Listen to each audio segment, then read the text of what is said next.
Il n'y a eu qu'un vainqueur en 1981, c'est l'espoir. Ces quelques mots de François Mitterrand résonnent encore aujourd'hui, alors que François Hollande termine son mandat à l'Élysée. Près de 35 ans plus tard, n'a-t-on jamais refermé cette parenthèse de la rigueur? Où sont les rêves et les espoirs d'antan? Cette aspiration au changement qui fleurit dans chaque programme est-elle finalement fracassée sur l'autel de la réalité? La gauche aux affaires est-elle condamnée au pragmatisme? On en débat avec mes invités. Jean Arthuis, bonjour. Vous êtes député européen, ancien sénateur. Vous avez été président de la commission des finances du Sénat de 2002 à 2011 et vous êtes actuellement président de la commission des budgets au Parlement européen. Vous êtes fondateur de l'Alliance centriste. Bienvenue à vous. En face de vous, Corinne Narassiguin, bonjour. Bonjour. Vous êtes porte-parole du Parti socialiste. Et enfin, à côté de vous, Éric Coquerel, vous êtes coordinateur du Parti de gauche et conseiller régional d'Île-de-France. Bonjour. C'est bien ça. Bienvenue à vous. Première question, peut-être Jean Arthuis. Est-on un jour finalement sorti de cette parenthèse de la rigueur qui a été ouverte en 1983 ? Oui, on en est sorti, mais à notre préjudice.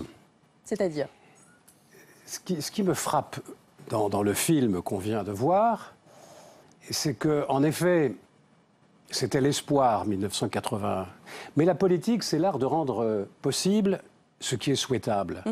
On a continué à cultiver une espèce d'illusionnisme permanent, faisant abstraction des réalités pour mieux ajourner la nécessité des réformes. Et Rocard a un mot extrêmement fort à la fin du film. Il dit, au fond, on n'a pas été à la hauteur de l'exigence de pédagogie.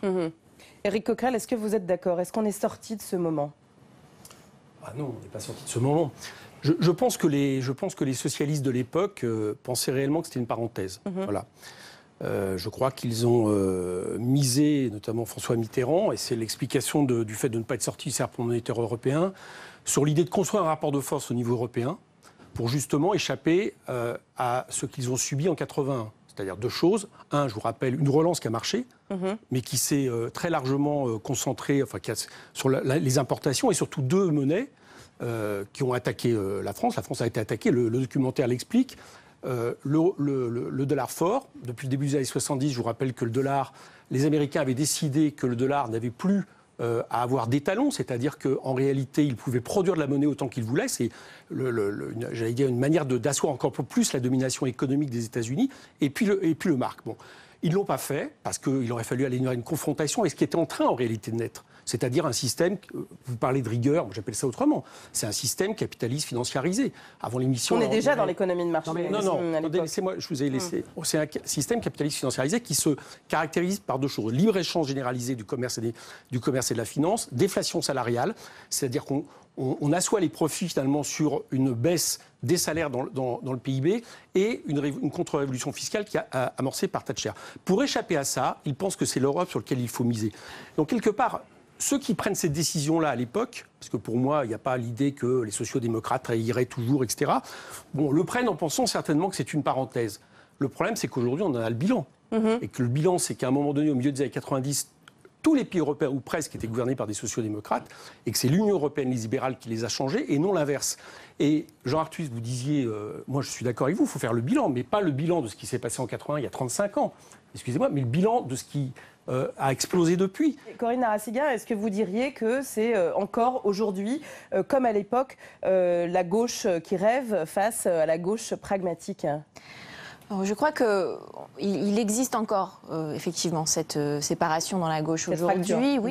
Oui, alors je ne sais pas si c'est une fracture irréconciliable, mais je crois qu'elle continue à exister, c'est vrai, mais elle existait déjà même avant le tournant de 83, parce que les procès en trahison contre Léon Blum, ils ont existé aussi. Et donc, je crois que c'est toujours le problème effectivement de la gauche, d'assumer ce qu'est la complexité de la responsabilité du pouvoir et le fait qu'il y a toujours une partie de la gauche qui effectivement s'obstine à vouloir opposer idéalisme et pragmatisme, alors qu'en fait l'idéalisme ne sert à rien s'il n'est pas le fil conducteur, l'objectif qui permet de transformer le réel. Et pour transformer le réel, il faut se coltiner la réalité. Donc il faut une dose de pragmatisme. Alors, pour transformer le réel, il faut une dose de pragmatisme, il faut aussi une dose d'honnêteté. Je vais reprendre le programme et les propositions de François Hollande. Quand on a un aspirant chef de l'État qui propose une taxe à 75%, qui annonce que mon ennemi, c'est la finance, et on l'a vu ces derniers mois avec le pacte de responsabilité, le CICE, avec ce qu'on a appelé le choc fiscal. Est-ce qu'il n'y a pas eu aussi un hiatus, Corinne Narassiguin, entre les promesses et la mise en pratique ? Il y a toujours un décalage entre à la fois les promesses et aussi la projection que chacun se fait des promesses, de la compréhension que chacun peut avoir de ses promesses et la réalité de la politique. Parce que la politique, c'est aussi parfois savoir gérer les contingences des imprévus, des choses qui étaient plus graves que ce qu'on avait peut-être anticipé. Et donc savoir ajuster, mais sans jamais perdre le fil de ce que sont les objectifs finaux. Et les objectifs, c'est quoi ? C'est plus de justice sociale ? Oui, absolument. C'était depuis le départ. D'abord commencer par redresser le pays pour pouvoir travailler vers plus de justice sociale. C'était depuis le départ l'idée qu'il faudrait se serrer la ceinture pendant la première moitié du mandat, parce qu'il faut d'abord pouvoir redonner de la compétitivité, avoir des finances saines, pour pouvoir ensuite redistribuer. On ne peut pas redistribuer ce qu'on n'a pas. Cette idée-là, elle était déjà dans le discours du Bourget de 2012. Et donc, effectivement, il y a eu des choses qui n'avaient pas été annoncées en 2012, qui ont été faites, mais elles vont toujours dans le même sens. Et d'ailleurs, je crois que les différences, je ne vais pas ici faire le bilan des 60 engagements, mais en fait, on n'en est pas loin d'un contrat rempli. Et donc, je crois que ce qu'on a aujourd'hui avec François Hollande, c'est très, très différent de ce qu'on a eu en 83. Et ça, c'était vraiment un revirement très, très important sur le fond et sur la forme. Alors qu'ici, on a des différences, des divergences sur la forme, mais pas sur le fond. Éric Coquerel, vous êtes d'accord ? Je suis assez d'accord avec la dernière phrase. Voilà, c'est très différent de 81. Parce qu'en 81, ils ont appliqué un programme presque entièrement. C'est-à-dire, en gros, l'ennemi, c'est la finance. Mitterrand l'applique pendant 2 ans en 81, avec des mesures sur lesquelles on ne revient pas ensuite. D'accord ? Et puis, il y a un tournant. Je l'ai dit, en gros, là, ça m'embête qu'on reste au niveau des généralités, l'idéal, le pragmatisme, les uns sont sérieux, etc. Bon, je ne crois pas que ça soit ça qu'on attende dans cette émission. La social-démocratie, c'est quoi ? Ça a été tout le temps dans le mouvement ouvrier, excusez-moi de parler comme ça, mais au XXe siècle, on parlait comme ça, la force qui propose un compromis entre le capital et le travail en fonction d'un rapport de force. Donc la social-démocratie, en gros, épouse et amplifie ce qu'on a appelé l'État social après la Seconde Guerre mondiale. Elle est dans le cadre d'un capitalisme national. Et le problème en 81, c'est que face à un capitalisme qui s'est internationalisé, enfin une fraction de ce capitalisme qui s'est internationalisé, et dont l'objectif est de revenir justement sur tous les acquis qui sont ceux du CNR, etc., au lieu d'aller à la confrontation, elle plie, elle accepte. Mais il y a une vraie différence avec François Hollande. C'est que lui, il n'a absolument pas cherché de faire quoi que ce soit. Il s'est fait élire, il sentait que Jean-Luc Mélenchon était haut au niveau des électeurs. Donc pour gagner le 2e tour, il nous fait le coup du Bourget, mais en réalité, il n'a tenté rien du tout. On est déjà dans une forme de social-libéralisme. Parce que je considère qu'après ce qui s'est développé dans les années 80, la 3e voie de Blair, de Giddens, etc., malheureusement a emporté aussi aujourd'hui le Parti socialiste français, que Hollande en est un des héritiers. Depuis les années 80, Hollande a largement été là-dessus, et qu'il n'y a plus de transformation, de changement. Il y a l'acceptation d'une politique de l'offre, c'est-à-dire une politique qui considère toujours que le travail coûte trop cher, alors que tous les indicateurs montrent, notamment depuis les années 80, qu'en réalité c'est le capital non investi qui coûte cher, et donc les actionnaires et la rente qu'il faudrait affronter. Là, en l'occurrence, Hollande avait raison. C'est aussi Thomas Piketty, l'économiste, qui est sur cette ligne-là. Voilà, exactement. Et donc, en réalité, Hollande n'a rien tenté. Pourquoi ? Parce que je pense que le Parti socialiste a changé de nature. C'est plus la même formation, c'est plus la même base sociale. Et aujourd'hui, finalement... C'est ce que disait Lionel Jospin, mon programme n'est pas socialiste à l'époque, en 2002. Oui, même si en 97-2001, pour le coup, c'est peut-être le dernier gouvernement social-démocrate en Europe. Et je regrette que... Social-démocrate, mais qui a été celui qui a le plus privatisé de l'histoire. Oui, mais qui a aussi, par exemple, baissé la TVA d'un point, 35 heures. Et je regrette que Lionel Jospin n'ait pas été jusqu'au bout de son projet. Et malheureusement, il pliait aussi face à la pensée unique. Jean Arthuis. Moi, ce qui me frappe, c'est l'irréalisme d'un certain nombre de propositions. Alors, à la veille des élections, on promet, on fait naître l'espoir, on cultive l'utopie, on se bat pour accéder au pouvoir. Les premiers pas au pouvoir essaient de traduire les promesses que l'on a tenues devant les électeurs. Et ensuite, c'est le rétropédalage intégral. Et voilà comment les citoyens sont exaspérés par ces modes de gouvernance publique on se bat pour aller au pouvoir. Et quand on y est, on mais n'exerce pas. pardon, à partir du moment où je reprends la phrase de Lionel Jospin qui dit « Mon programme n'est pas socialiste ». C'était donc 2002. Il n'a pas été élu. Est-ce que les Français, ils n'ont pas aussi envie qu'on leur vende un peu du rêve? Est-ce que c'est pas aussi une... Je crois que les Français ont envie qu'on les respecte et qu'on arrête de les prendre pour des billes en leur promettant la lune.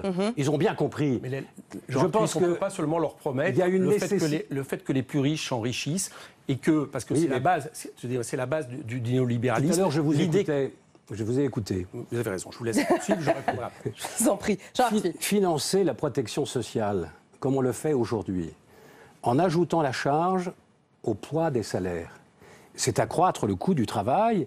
Et dans une économie qui est ouverte, qui devrait être ouverte à l'Europe et un peu moins au monde, eh bien, on perd de la compétitivité. Et voilà comment on organise assez méthodiquement la délocalisation des activités et de l'emploi. Le CICE est un début de réponse. Il a brisé 2 tabous que la droite n'avait pas eu le courage de briser. Le premier, c'est de dire qu'il y avait un problème... Combien d'emplois le CICE? Un problème de charge sociale. Deuxième problème, comment compenser la réduction des charges sociales. Alors on peut le faire en réduisant les dépenses publiques, qui est une nécessité, mais qui n'est pas facile à mettre en œuvre. On peut le faire en augmentant l'impôt de consommation qui est la TVA. Mais alors, on va pas faire, très rapidement, on va pas faire un débat CICE, Corinne Araceli. Non, mais juste sur ce principe-là, parce que justement, ça a été tout le défi de ce quinquennat, c'est comment redresser les finances publiques, comment justement garantir l'avenir aussi des générations suivantes en redressant les finances publiques, tout en garantissant l'État social. Et on a quand même réussi à réduire le déficit, à rétablir au moins en large partie... Est à 100% du PIB. On a quand même... Oui, mais elle a quand même... Son augmentation est en décroissance, on va dire. Et son augmentation est en décroissance. Je note cette phrase. Son rythme d'augmentation est en décroissance. Ça aurait pu être pire, c'est ça que vous voulez dire. Mais non, mais ça s'aggrave moins vite. Ça aurait pu être pire. Et puis surtout, le déficit public est en réduction très nette et les comptes sociaux, on est en train de les rétablir. Alors, et on a en même temps augmenté les droits sociaux dans ce pays. On a conforté l'État social dans ce pays. Et on a augmenté la compétitivité des entreprises. Comme quoi on peut... Mais mais vous êtes au courant qu'il n'y a que vous qui le pensez. Mais on pourra comparer les chiffres dans les mois qui viennent. Surtout les élections. On pourra comparer les chiffres dans les mois qui viennent. Mais les créations d'emplois, aujourd'hui, elles sont en augmentation depuis 33 000 emplois industriels supprimés en un an quasiment depuis des années. Alors, je voudrais qu'on avance. On parlait tout à l'heure de cette fameuse question des déficits et du 3%. Retour au documentaire. François Mitterrand était un homme de lettres peu féru d'économie. C'était un peu le symbole d'une autre époque. On réécoute. François Mitterrand pensait que le politique était au-dessus de l'économie et que l'économie était finalement un moyen pour le politique, un outil pour le politique. Il savait, pour en avoir fait l'expérience, que l'économie n'est pas une science, que les économistes prétendent que c'est une science, et que ce sont des escrocs intellectuels quand ils l'affirment, parce que vous avez 2 économistes, vous avez 3 points de vue. À l'Élysée, comme au sein du gouvernement, les économistes sont marginalisés. Nous sommes clairement un tout petit noyau totalement minoritaire à l'intérieur du gouvernement. Éric Coquerel, est-ce qu'on est aujourd'hui dans une nouvelle ère? Est-ce que ce sont les économistes qui ont pris le pouvoir? Non, mais j'aime pas c'est la faiblesse du film. Je trouve intéressant, mais la faiblesse du film, c'est de laisser penser qu'il y a une espèce de science économique, voilà, et puis qu'à côté de ça, il y aurait des politiques qui rêvent. Non, l'économie... il y a autant d'économies que d'économistes. Il y a les économistes libéraux qui pensent effectivement que la politique de l'offre, le libre-échange va créer les emplois de demain. Vous savez, c'est les profits d'aujourd'hui créent les emplois de demain. Bon. Et puis, il y a ceux qui, par exemple, estiment que, non, c'est pas vrai. C'est un choix politique qui est fait. Bon. Attendez, laissez-moi. Vous avez remarqué tout à l'heure. Donc, ces histoires de déficit. Vous savez combien était le déficit en 82, au moment où on parle de ça, il était de 25% du PIB. Aujourd'hui, effectivement, il est de 100%, vous avez raison. Au Japon, il est de 200%. Les Japonaises va bien, c'est les Japonais qui possèdent le Alors, c'est ça, déficit. Petite parenthèse, c'est que le 200% donc, pour le déficit japonais, c'est juste que ce sont les Japonais qui sont propriétaires de leur propre dette. Donc, en réalité, il faut arrêter avec cette histoire de dette où, au nom de ça, qu'est-ce qu'on a baissé? On n'a pas baissé on a baissé les recettes au niveau des impôts et autres, et on a aussi baissé les dépenses. Avec les dépenses ont baissé. Et donc, si on veut refaire un projet demain alternatif, je comprends quelque part, vous avez toujours défendu ça. Effectivement, les socialistes, le problème, c'est qu'ils font quelque chose pour lesquels ils n'ont pas été élus. Si on veut sortir de ce système, il faut rompre avec le libre-échange. Il faut revenir, les Américains le font, par exemple, à une forme de protectionnisme. Oui. Il faut faire en sorte d'arrêter avec ces histoires de politique d'austérité. Il y a des bonnes et des mauvaises dettes. Une mauvaise dette, c'est de renflouer les banques après 2007. Une bonne dette, c'est de faire de l'investissement. Voilà. Et je vous rappelle que la dette, c'est pas, contrairement à ce qu'on dit, ça ne nous coûte pas 100% du PIB par an, c'est l'intérêt de la dette qui nous coûte, c'est 2% du PIB, les taux d'intérêt. C'est le deuxième poste budgétaire en France. En ce moment, on devrait plutôt emprunter, parce que ça nous coûterait moins cher de nous vendre emprunter pour investir dans des matériaux, des hôpitaux, de la sécurité, etc., que de Corinne Narassiguin et Jean Arthuis. De payer les politiques d'austérité. Je vous en prie. Je crois que la dette, c'est aussi, c'est d'accord les intérêts de la dette, mais si aujourd'hui on peut emprunter à des taux négatifs, c'est aussi parce que justement on a mené une politique de sérieux budgétaire. C'est aussi parce que la Banque Centrale Européenne fait de la monnaie pour pas cher. Mais bien sûr, mais c'est aussi parce qu'on demande. Les États sont encore des. Monsieur Coquerel, s'il vous plaît. Très sécurisant pour les marchés.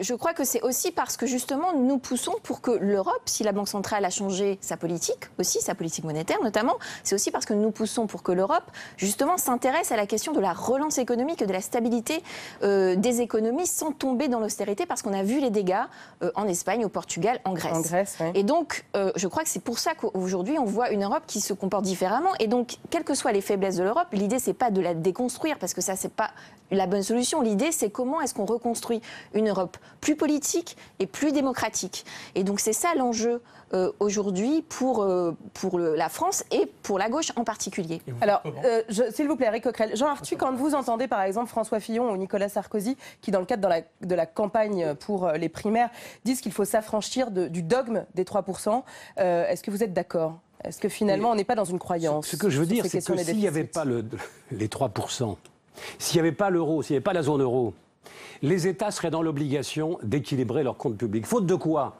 Ils vivraient ce que la gauche au pouvoir entre 81 et 83 a connu, c'est-à-dire cette réalité. L'Europe donne au contraire des facilités. Le vrai sujet, c'est de faire des réformes qui redonnent de la compétitivité.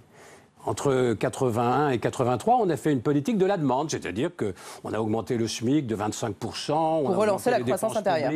Formidable. Moyennant quoi, on a créé de l'emploi, non pas en France, mais en Chine, au Japon et dans d'autres pays.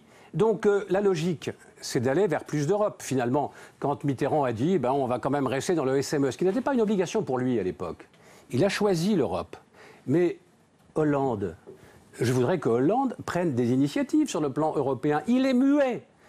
Il avait porté l'idée d'une relance européenne qui s'est avérée être le plan Juncker d'investissement. Et de ne pas signer le TSCG qui était le traité... J'ai peu parlé, me semble-t-il.